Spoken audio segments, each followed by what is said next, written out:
Hi, my name is Katrina Zoff. I just finished my term as president of the SCI Alumni Association, one of the co-sponsors of tonight's event, which is how to put diversity into action at the library. I just wanted to give you a little background on the Alumni Association. Our job is to support the students and faculty of the School of Communication and Information, encourage alumni to stay connected to Rutgers and SCI, and to stay connected to the next generations of students and other alumni. And basically, we accomplish that by having events like this one tonight. I do want everybody to know that tonight's event is being recorded, and also, if you are not already muted, please do so, so there's no disruption of the program. I'm going to hand it over to the co-president of Beta Phi Mu, Chelsea Barrett, to get things moving. Chelsea. Thank you, Katrina, and good evening, everyone. So as Katrina said, my name is Chelsea Barrett, and I am the co-president of Beta Phi Mu with Katrina. And I just want to start off by giving a round of applause to you and everyone else who was involved in making tonight happen. So I'll give a brief description of Beta Phi Mu. We are the International Library and Information Studies Honor Society, and Rutgers chapter is called the Omicron Chapter. We hold annual lectures, events, and talks highlighting members of the library information science field and their contributions. And we are so excited to co-sponsor this wonderful event, and we hope to continue this collaborative effort in the future. So an official welcome to how to put diversity, equity, and inclusion into action at the library. So you're in the right place. And you will hear our amazing panelists speak on various challenges, issues, and successes in diversity, equity, and inclusion initiatives in the library. This is going to be an amazing talk. So if you have any questions for our speakers, please put them in the chat for our Q&A session. So without further ado, I would like to introduce Tess Tobin, our fabulous moderator for the evening. So Tess is a retired associate professor from New York City College of Technology, the City University of New York, and has done many amazing things in the field, such as being a personnel and administrative sciences librarian, working with Reforma National, and working internationally with the International Federation of Library Associations and Institutions. She is also a proud Rutgers alum from the School of Communication, Information, and Library Studies, class of 2000. So ladies and gentlemen, Tess Tobin. Thank you, Chelsea. Good evening, everyone. I'm so excited to moderate tonight's program, and so let's get started. Our first speaker is Kayo Denda. She is the head of the Margery Somers Forrest Center and librarian for women's gender and sexuality studies at Rutgers University New Brunswick Libraries. She is the liaison librarian to the Women's and Gender Studies Department and the Institute for Women's Leadership Consortium member units. Denda has received many awards, including the Douglas Medal for the Associate Alumni of Douglas College. She is born in Japan and raised in Brazil and has the MLS and MA degrees from Rutgers. Kaya, please. Oh, thank you. Thank you very much. Can everyone hear me? Yes, okay. So let me just share my screen for a moment with you.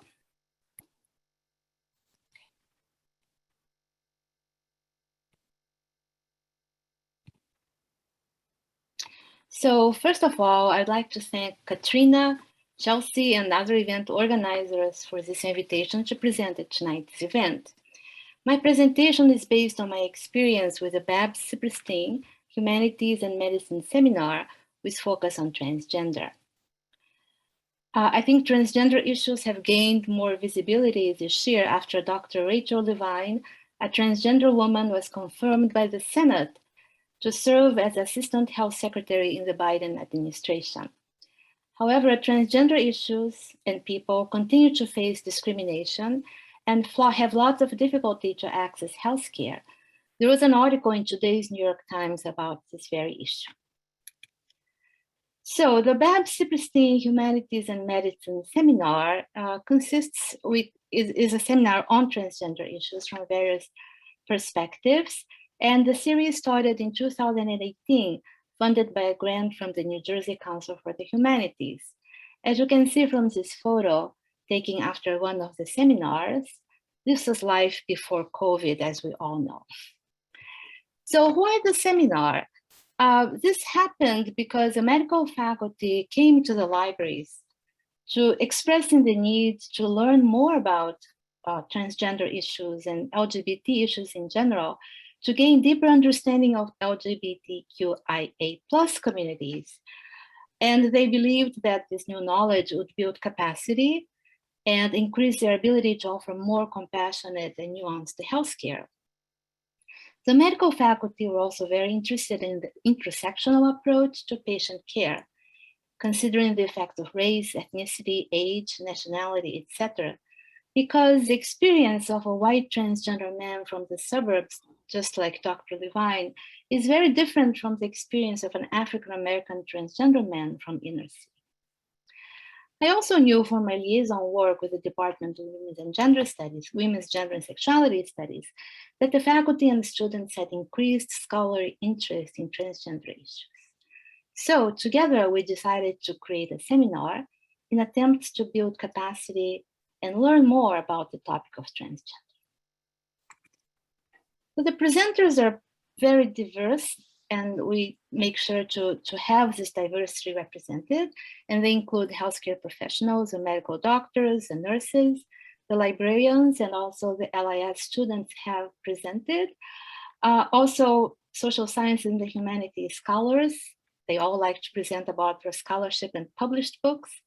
And transgender individuals shared with us their gender affirmation journeys. We also learned that LGBT liaisons in New Jersey law enforcement, they have LGBT training for all officers. Apparently this is very unusual among the 50 states. And also LGBTQIA+ activists noted that how their activism changed over the years. For organizations working with Black gay men in Newark, their activism on HIV/AIDS prevention in the 80s shifted to providing information today on gender-affirming processes, including hormonal treatment, support, and surgery. So you probably, and the presentation topics include pregnancy of transgender men, of course, gender-affirming surgery, graphic medicine, and then it's also followed by a lively discussion. So you must be wondering who Babs-Silberstein was. This is her photo from probably 1918, and she was a transgender activist from New Jersey, Edison, New Jersey. Babs worked tirelessly for the passage of what is known today as the Babs-Silberstein law that went into effect on February 1st, 2019. She passed away after that, so I'm really glad that she was able to see the fruits of her efforts and activism. The law streamlined the process for people in New Jersey to change the gender on their birth certificate, removing the outdated and invasive proof of surgery requirement. The law also allows adding a third gender category, and also the law also removed the provider certification and replaced it with self-attestation. So who attends the seminars? And I think you can read here who attends the seminars. Very similar to the presenters. It's a mixed group of people, and we learn a lot from each other. I think one of the important things to mention is the strengths, if you will, is the interdisciplinary approach to the topic of transgender. This slide is from a presentation that Dr. Jeremy Sinking gave at the Robert Wood Johnson Medical School Idea Grant Conference. And I think it captures well how we coordinate with each other. Participants or members from different backgrounds and expertise come together to work together on this issue in order to learn more about the issue of transgender and gender nonconforming individuals. I think in terms of outcome for the participants, we do conduct a survey after each event. And for the combined report, including data from all 7 seminars last year, the answer to the question, did the event meet your expectation? 85% of respondents chose options meet expectation and exceeded expectation. Also in the comments section, the respondents wrote that the seminar enabled them to learn new information or new angle to the issue of transgender that they were not aware of before. The respondents also mentioned that they received new information, not only from the speakers, but for other seminar participants. They appreciated meeting because last year, all the seminars were online. They appreciated meeting new people and expanding their networks. In terms of outcome for the libraries, this example, I think, really demonstrates that the libraries have the ability to bridge communities. In this case, bridging the healthcare professionals with the humanities and social science scholars. The seminars present an opportunity for the librarians to listen to the group and also to learn about their information needs directly without being mediated. We also have the opportunity to expand collections at our own institution, like adding a book on the topic, but also see collections available at other sources. And we also have an opportunity to introduce specialized services such as SOAR, the Scholarly Open Access to Rutgers, which is our repository. The video that Dr. Sinking created, which is this one here, about top surgery or chest reduction, is now ingested in SOAR and available to everyone with access. And the last bullet here, refiguring boundaries of public service, is something that I really felt very strongly participating in this project. Because in academic libraries, we're very organized by departments. And when an issue like this arises that really bridges several areas, we are a little shy in embracing fully this kind of project. And I think if we could sort of focus on issues rather than affiliation of our users, I think there is more potential for a more meaningful library intervention. So I think I am done. And lastly, I'd like to special shout outs to my colleagues who participated in this project. Victoria Wagner, who is my colleague at Rutgers. She is at the medical school library. And Dan Delmonico, who graduated 2 years ago, and he's now a doctoral student of University of Michigan.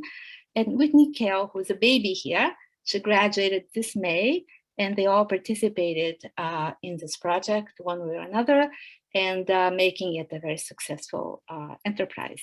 I would like to mention that Victoria, Dan, and I will be presenting at the new librarianship symposium in early November. So thank you, everyone. Very nice. Thank you, Kayo. That was very informative. If you do have any questions, please put them in the chat and then we'll address them at the end of the program. Okay, our next speaker is Carina Gonzalez. She is a senior adult services librarian with the Piscataway Public Library. Her passions in librarianship include social justice, access, and intellectual freedom. She began her career as an elementary library media specialist, followed by being a high school library media specialist. She then went on to become an outreach academic librarian before finally finding her home in public librarianship. Carina is an accomplished writer, professional web designer, and entrepreneur. Welcome, Carina. Thank you so much, everyone. Let me share my screen.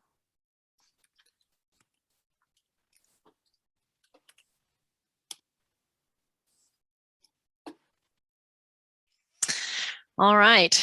Equity, diversity, and inclusion, otherwise known as EDI, beyond just talk. So as she said, my name is Carina Gonzalez. I'm a senior adult services librarian with the Piscataway Public Library. I have been many different kinds of librarian. So I've had the opportunity to see EDI attempted at lots of different types of libraries.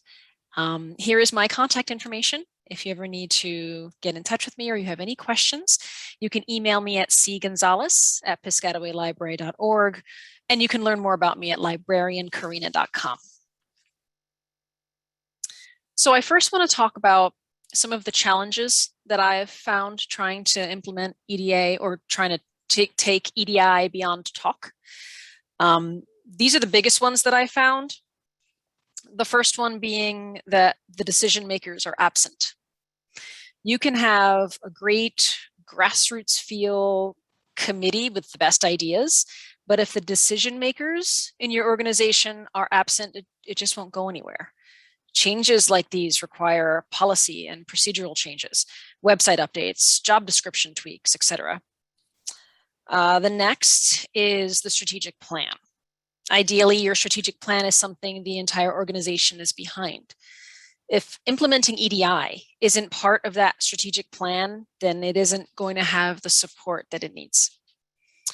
The third one is the lack of diverse and minority input. You can't discuss bringing equity to people of color, various sexual orientations and genders, differing abilities and neurodivergencies if those people aren't at the table. Yes, this means you might have to have some awkward conversations, but to the best of your ability, you have to try and have the diverse at the table if you want actual inclusion. And the last challenge I found was no enforcement. And what I mean by that is, what are the consequences if people don't follow these new policies and procedures? And the consequences cannot just come from managers and supervisors. It needs to come from our peers. We need to check each other. In every conversation, every interaction, we have to call each other on our inherent biases. It needs to be a safe place where people can make mistakes and grow and learn in their journey towards equity. But the more we let things stay the same, the harder it'll be to change. So here are some tips that I have to try and maybe make your transition to EDI a little easier. So this is the change management period, so designed by Lynn Hoffman, who is the Director of Operations at the Somerset County Library System. In order for change to be successful, there must be balance between engagement, trust capital, and time. And here's what she means by that. Engagement is about buy-in. Is your organization ready to change? Willing to change? Do they have initiative exhaustion and just can't deal with another thing coming down the pipe from administration? Trust capital is about whether or not those implementing these changes are trusted in the organization. We like to think it won't happen, but many of us have worked in toxic work environments where the administration is seen as the bad guys. Everyone else forms righteous cliques. The librarians won't talk to CERC, the pages won't talk to the librarians, the children's department doesn't collaborate with teens, and morale is just generally down. If there's no trust, there's no change. And then, of course, there's time. Change is work, and it's another responsibility to put on the desks of your employees. Are your people already overwhelmed with tasks? Do you have adequate staff, or are there holes that everybody is helping to cover? Do you have time for training those who need it? What this all means is, before you even start EDI work, you may need to look at the cultural health of your organization. You may need to work on morale and build some trust first. So that's everything that I wanted to share with you today. Here is my contact information again, if you need to get in touch with me. And thank you so much for your time.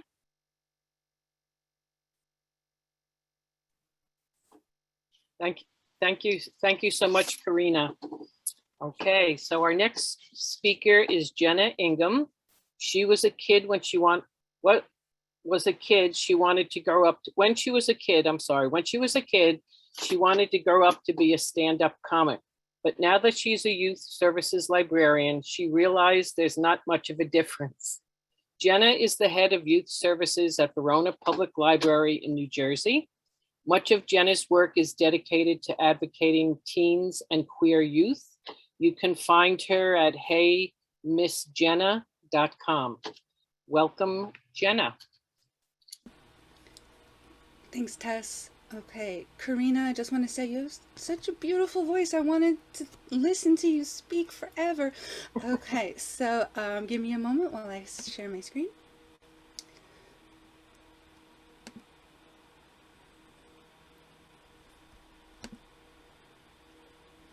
Okay. So, do we see me with my sparkly rainbow? Are we good? Okay. So yes. I'm here to bring the queer. I'm here to be the rainbow.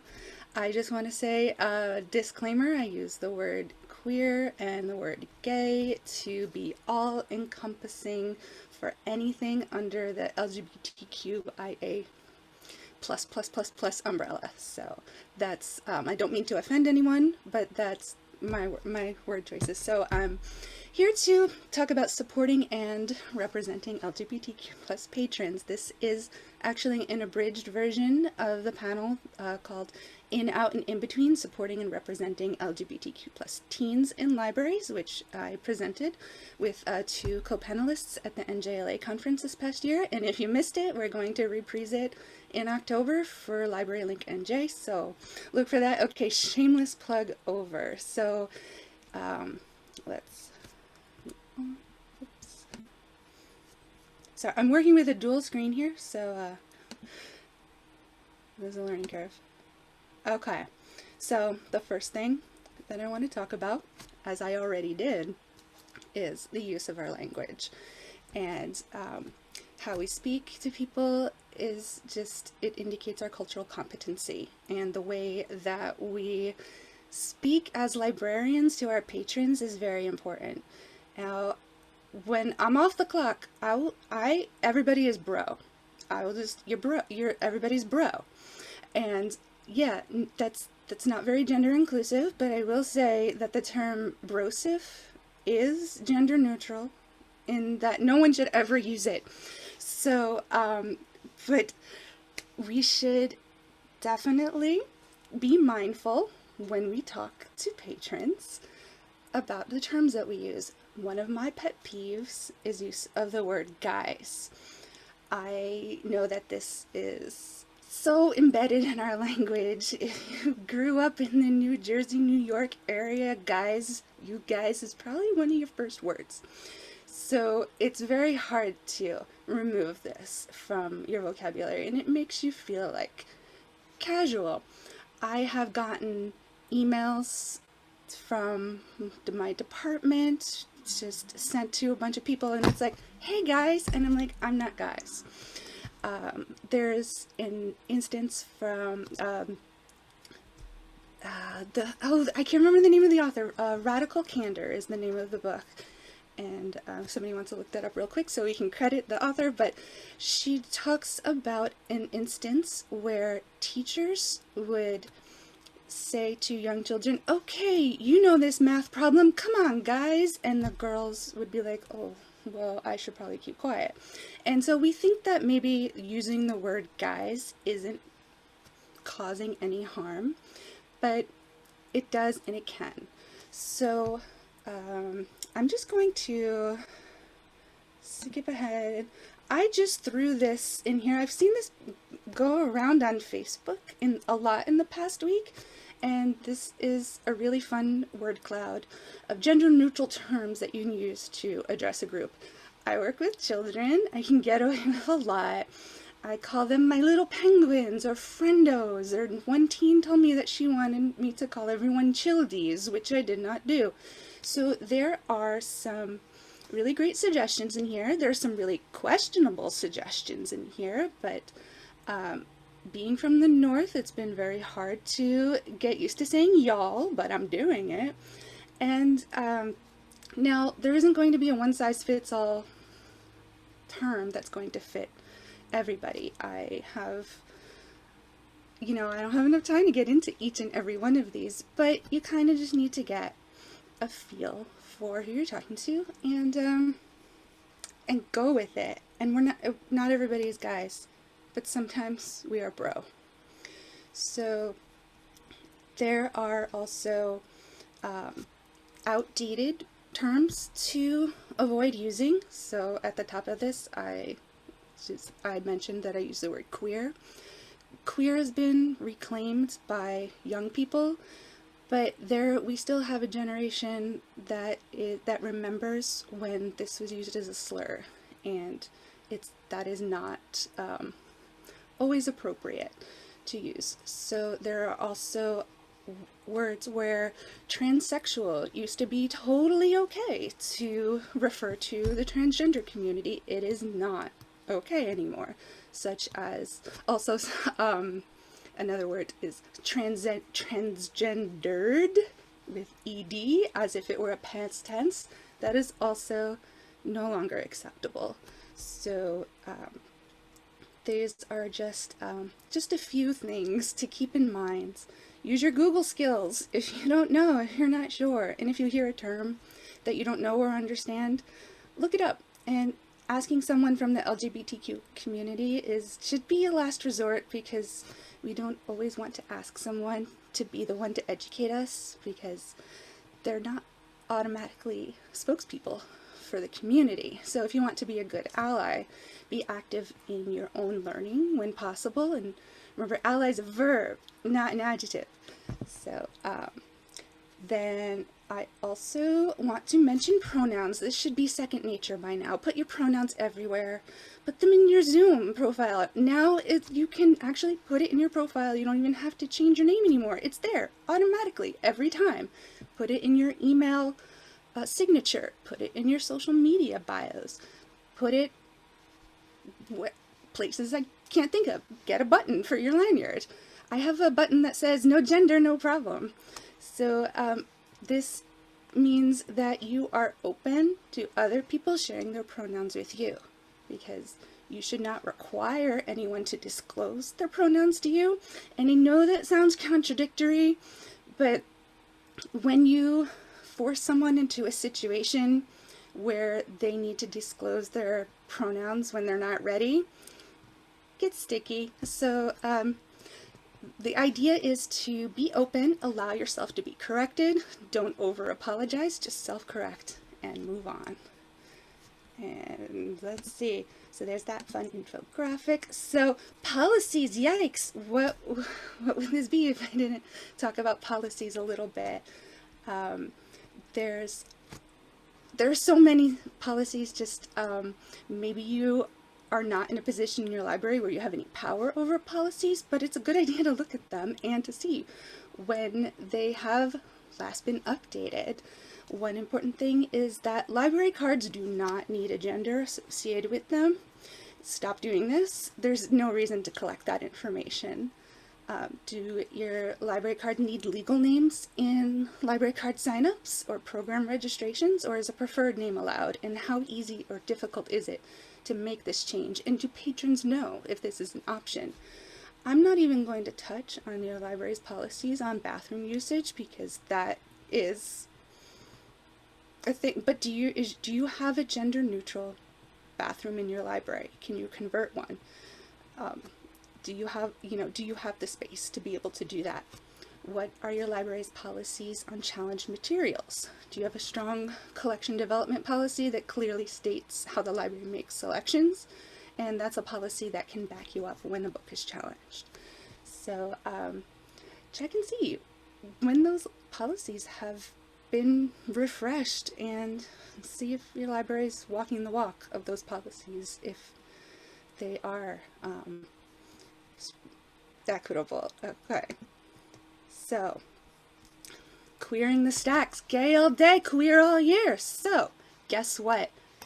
Queer books are not just for the month of June.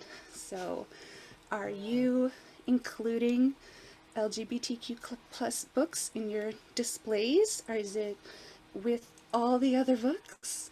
Are you doing any kind of virtual promotion, posting them on your social media website, making book lists?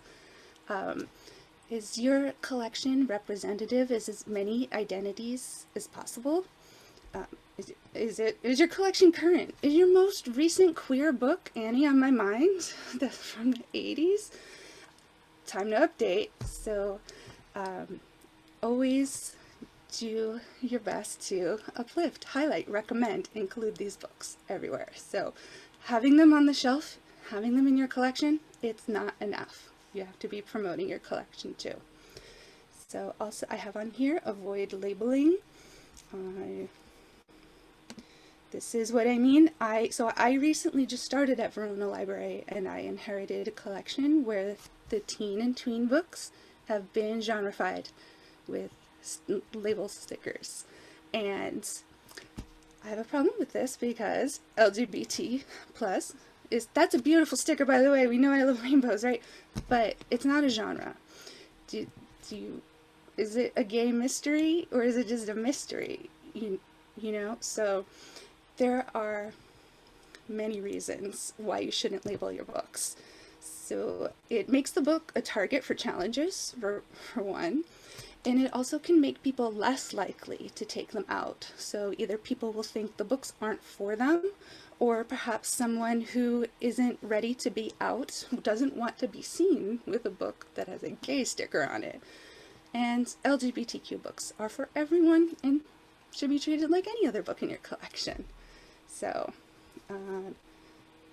here's what I did. It's realistic fiction. That's Lillian Duncan. That book, kind of problematic. We'll talk later. So this is from an Instagram reel that I posted. So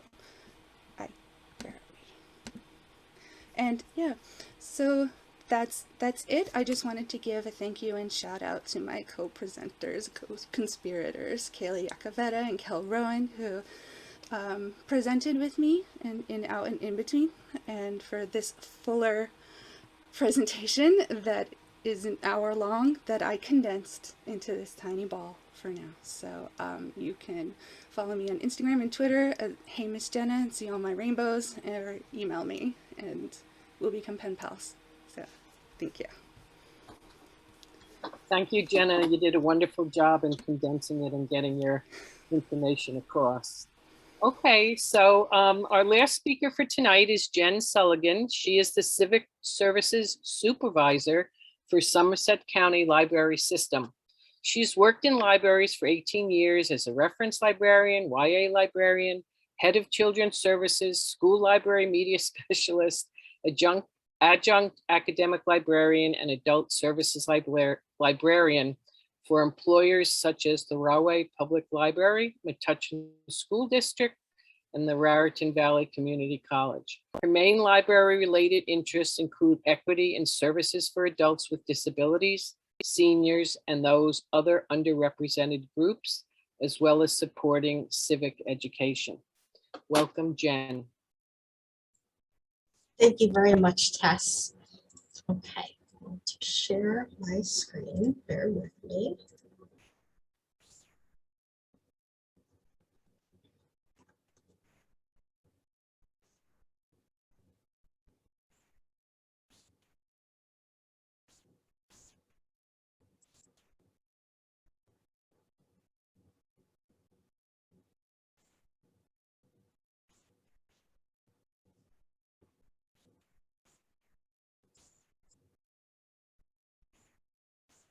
Okay, thanks for bearing with me. Much appreciated.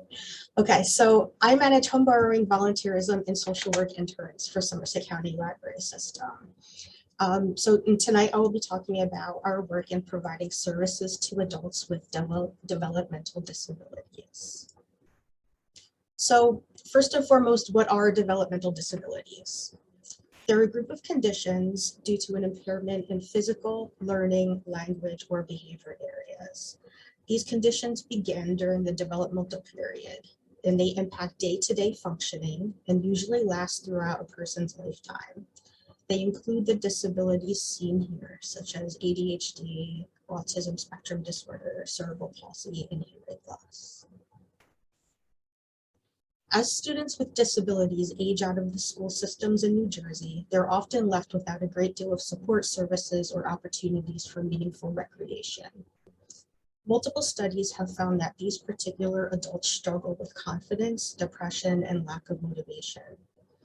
As adults with disabilities are living longer than ever, the need has increased for providing for futures that extend beyond the care capacity of their aging parents and guardians. The library system has been offering programming for children with developmental disabilities since 2013. With over 1,200 adults in our service area that are eligible for services from the New Jersey Division of Developmental Disabilities, the need to offer services to these adults was identified. So the story of our experience with volunteers with developmental disabilities begins with Brian, who you see there at the center of the photo. When we met Brian, he was a 19-year-old student enrolled in his school's Learning and Language Disabilities, or LLD, program. So LLD allows students with developmental disabilities to enroll in required courses and participate in a variety of school-to-work transition experiences, and they help them prepare for life after high school. So Brian would visit the library with a support aide from his school twice a week. Now, due to the combination of the LLD program and his experience as a volunteer at our library system, Brian acquired the communication and independent living skills he needed to apply and successfully interview for a staff position at the Warren Township branch. Hey, Brian. He's so cool. And during his interview, Brian was asked what he likes about volunteering the most at the library. And his answer was very Brian. He said, "I like fixing other people's mistakes." And that's very true. He catches all of them. So in his new role, Brian was given more library projects to work on. As he became more comfortable in his work, he quickly became more independent and was given more responsibilities. He's a hard worker and a diligent employee, and he's always, always, always on time. His mother has advice for other parents of children with developmental disabilities. That is to get them involved in volunteering as early as possible. The experience is crucial in developing skills and proves to potential employers that those with developmental disabilities can and do successfully contribute to the workforce. The primary programming goal for the library system became fostering socialization outside of the everyday. So from 2017 until March 2020, dreaded March 2020, the library system offered a variety of programs specifically for adults with developmental disabilities. Topics range from gardening, yoga, game nights, and a variety of craft and volunteer activities. And 2019 saw the launch of popular monthly disability social hours at all branches of the library system. Themes included really cool stuff such as paleontology, painting, chemistry, and therapy dogs. The therapy dogs were my favorite. Because those with developmental disabilities often don't have equal access to volunteer opportunities, SC&I began recruiting individuals from this population for volunteer positions system-wide. We held our first job and volunteer fair in April 2018. 15 area businesses and nonprofit organizations participated, and nearly 170 individuals attended. Tables were staffed by businesses and nonprofits, as well as advocacy organizations. The event was open to those individuals 16 and over with developmental disabilities. Encouraged by the success of the first job fair, we did it again in 2019. At that time, we had 21 organizations and 200 attendees. And that time around, we arranged space for the attendees to fill out job applications on the spot. A few of the participating businesses also provided hands-on opportunities to find out what a job at that particular business would be like. A major highlight is that SAP attended, representing the first corporate non-retail business that has attended the job fair. So SAP, they're a software solutions company, and they're recognized internationally for their Autism at Work program. Peggy Cadigan, we all know Peggy, Deputy State Librarian for Innovation and Outreach at the New Jersey State Library. She attended the 2019 event, and discussions began for a partnership between the library system and the state library for a statewide conference on developmental disabilities. Now, unfortunately, like the 2020 job fair, that was placed on indefinite hold as a result of the COVID-19 pandemic. Looking ahead, we're hoping to build upon the success of our previous job and volunteer fairs in 2022 and to develop the partnership with the New Jersey State Library. And we're going to strive to provide an even more rewarding event for our attendees by focusing our efforts on improving aspects of the fair seen here, such as better Wi-Fi and larger event space, more paid positions, and of particular interest to me would be partnership with the Workforce Development Board to provide on-site trainings and to offer cover letter and resume help on the spot. So how can your library get in on this? So we've developed a how-to guide for peer libraries to follow in developing their own job and volunteer fairs for those with developmental disabilities. They're going to show up in the slides, which I can email out if needed. Hit me up. So I'm not going to waste time going through the whole thing. But a major thing that you should do at the end is to practice gratitude, because that's how your community partners come back the following years to help you out. So SCLS&J is committed to meeting the needs of all library users. This includes making our collections, public programs, and services accessible to those with differing abilities. So to help meet that goal, we rehabbed our disability services webpage to include virtual tours of our branches, links to inclusive library programs and services, accessibility tools, and county and state resources. Our Disability Services Committee are tasked with planning, evaluating, and determining best practices and offering the services and programming to persons with disabilities, including the Disabilities Job and Volunteer Fair. Recently, the committee successfully offered virtual programming to support Developmental Disabilities Month. There was a panel discussion and 2 social events for those with developmental disabilities, one for adults and one for teens. Our newest service is home borrowing library services, and it launched this past May. And this is my baby. I've been working on this like crazy for months. It makes personalized connections between eligible customers and materials. It was designed for customers experiencing temporary or permanent health, mobility, transportation, age-related, or other qualifying barrier to visiting physical library locations. The 4 facets of the service are materials by mail, connecting with digital resources, designated a carrier to pick up materials, and referral to the Talking Book and Braille Center of New Jersey. In developing the by mail facet of home borrowing, it was important to my team, incredibly important, to ensure that not only did this service remove barriers to borrowing, but that we also prevent barriers in the process. We accomplish this by allowing patrons to self-certify for the services, and that eliminates the need for a certification by a qualifying authority, such as a social worker or a doctor. In addition, the outgoing and return postage is provided for in the library's budget.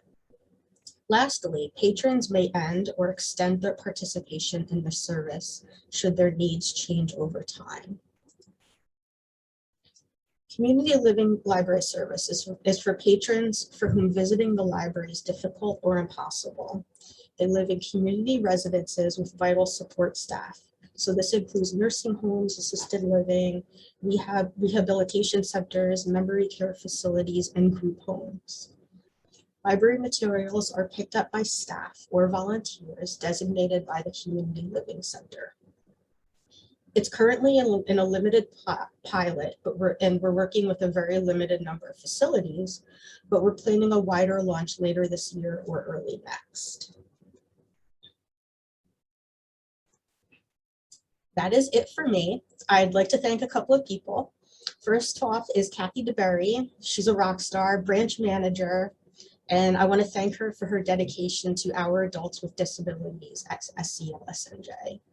The connections that she developed resulted in groundbreaking programming and the creation of much needed services. I also thank her for her hard work in providing a firm foundation for this presentation.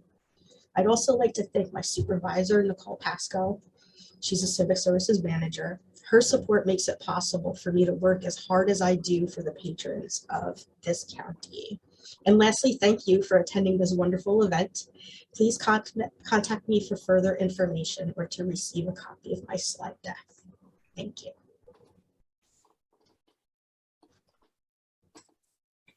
Well, thank you very much, Kayo, Carina, Jenna, and Jen for your wonderful presentations. There is some time for Q&A if you want to put your question in the chat. Just so you know, there were two very nice sources put in the chat. One from about GLAD and the use of language, and also another one about privacy issues with library records. So you could go through the chat to find those sources. One of the questions that came after Carina, but it could be for everyone, is how do you build the trust within your library to continue with and offer these programs? So maybe you want to begin, Carina, because that was part of your pyramid, the trust capital. Sure. Just like I was saying before, I think it depends on who's at the table. So you need to have decision makers, administration, as well as people that are in every single facet of the organization. And there needs to be an understanding that what everyone is saying is about growth. It's not about venting per se, although there's a space for that needs to happen too. Sometimes staff turnover is actually a good way to sort of start fresh. Not that I'm saying you always start with a blank slate, but I'm trying to say that who you hire is very, very important. It's not just, do they have the skill set, the qualifications? What kind of people are they? Are they a growth mindset sort of people, which is definitely important. So that's what I would say. Any other presenters want to just talk about getting the library? I guess the big thing is getting the library to go with your programming. I know there's been a lot of barriers. Anybody want to just talk about some challenges you faced and how you resolved them? I can talk about that. My project really came to exist because there was a strong need for a certain type of information. So people, in this case, the healthcare providers on board, but we had a lot of difficulty in terms of logistics, if you will. So for example, securing a room. And this is very particular to the case here at Rutgers, but all the rooms available in the hospital, but the hospital is not part of the medical school. So how can we have a buy-in from somebody from the hospital to provide a room, also with technology, because some people had things to show via the PowerPoint or films and such. So it is always a challenge, but I think because there was a strong need for this kind of information, I think we were able to overcome that. Very good. Okay, Jen or Jenna, anything you want to add or anything you want to add to your presentation? We have a few minutes left. If anybody has any questions, please put them in the chat. No? I saw that someone had asked about the community living library services. It was Chelsea. Oh, hi, Chelsea. Chelsea, we're still developing the program. And it's very much in a tiny pilot at this point, so I can't give a ton of specifics. However, you have my email address. Hit me up. I will send you stuff as we finish it. Thanks. Thank Okay, I do see you. it. Okay, I do have a question. Do the respective libraries you work for have computers equipped with JAWS or similar screen reading technology for the visually impaired? There was actually a question before that I'd love to address. Okay, I'm sorry, I didn't see it. It's okay. Which one is it?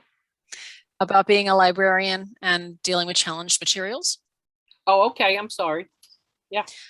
I've been both a school librarian and a public librarian. So what I would recommend is as soon as you get a job as a school librarian, you look at those policies, and it's very good that you have a challenged materials policy. What I try to do is make sure that that challenged materials policy makes the person doing the challenge think before submitting it. So it'll ask questions like, did you read the entire book? If you only read part of the book, what part did you read? I mean, really sort of have them break it down. So by the time hopefully, by the time they're done filling out this form, they realize they don't really have the context to maybe challenge this material in the first place. Beyond that, when it comes to school, it kind of is out of your hands at that point. If the person still submits everything, then it'll probably have to go to your principal, and then it probably has to go to the school board. But having a rock solid, good, thoughtful challenge materials policy, whether it's public or school, is definitely the best defense. Good advice. I want to add to that, but I also want to point out that the other question actually was before this one. Sorry.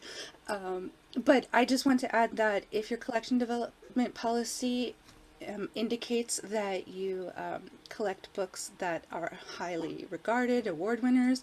The book in this instance, Julian at the Wedding, it was a Stonewall Youth Award winner a couple of years ago, and I mean, I think that right there is it. Well, this won an award, a national award, and I mean, that's not going to be the end of the story, but you can put that it's not, you know, you know what? My brain is going on a tangent because I have issues with this book, but anyway, you can point to the good reviews, the starred reviews in professional journals, and be like, here, and compile your list of evidence and say, this is a reason why it was purchased in the first place. I don't know about what it's like in a school, if that means it gets to stay, but at least you have that to back you up of why it was collected. So email me and we'll talk about Julian at the Wedding. Okay, so I guess we'll just address the last question about having screen reading technology in your libraries. I'm sure we do. Jen, you want to start with that, seeing that that's your area? Sure. As of right now, they do not. However, happy to report our tech team is working on that or something similar. So it's on the horizon. Okay. Carina or Jenna? Two of the libraries I've worked at had them. The rest did not. Okay. Good. Well, I think that's it for the questions. There's also something in the chat about a virtual banned book readout, which will be coming up at the end of September. Once again, I, as moderator, would like to thank you all the presenters, and all those who attended tonight's wonderful program. Thank you very much. I'm going to turn it over now to Chelsea.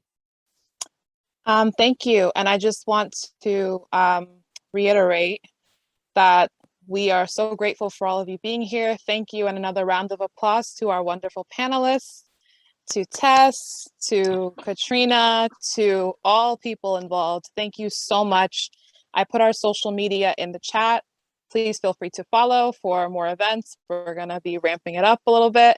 And again, we're really excited that you guys were here. Thank you, and have a great and safe night.